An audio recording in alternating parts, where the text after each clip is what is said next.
Pour une meilleure prise en charge de l'assainissement dans les 5 pays francophones de l'Afrique de l'Ouest, les Nations Unies considèrent que cela devrait être un droit fondamental et encouragent le gouvernement à œuvrer dans ce sens. Ce projet facilitera l'accès universel à l'eau, à l'hygiène et à l'assainissement dans les localités insulaires de la région de Ziguinchor.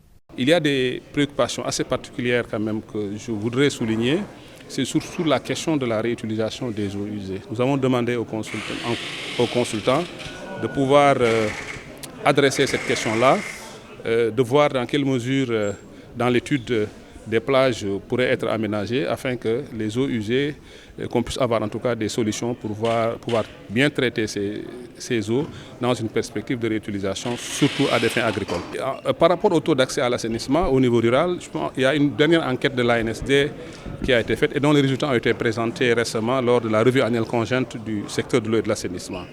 Et au sortir de cette revue, il a été constaté que de manière générale, au niveau du Sénégal, le taux d'accès à l'assainissement rural tournait autour de 5%. Avec l'État, d'importantes perceptions seront faites pour le développement de l'assainissement de manière générale. S'il n'y a pas un engagement au niveau des États, on aura quand même du mal à aller vers des actions concrètes, mais aussi des actions qui sont optimisées.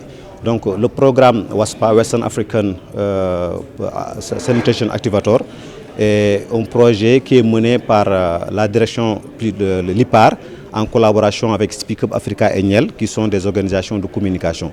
Avant d'aller vers la réalisation de ces projets-là, il faut que nous ayons les évidences, mais aussi il faut que nous ayons la compréhension des domaines dans lesquels nous intervenons. C'est à partir d'une analyse situationnelle qu'il pourrait arriver à un assainissement universel, nous dit le directeur de l'Institut des sciences de l'environnement. L'étude va partir en fait d'une analyse situationnelle pour savoir quelle est la situation actuelle de l'assainissement là-bas. Ensuite, on va nous proposer des solutions d'assainissement. Mais les solutions, on va les baser sur les particularités de ces îles-là. On va aussi, nous, au-delà de ça, faire une analyse économique pour voir quelle est la capacité à payer. Pour savoir si demain, on propose des technologies, est-ce que ces communautés ont les moyens de se payer ces technologies, et si ces communautés n'ont pas les moyens, c'est les stratégies qu'il faut mettre en place. L'accès à l'assainissement doit être une priorité pour tous. La réalisation de ce projet permettra d'appliquer la notion de culture des toilettes dans les îles du Sénégal.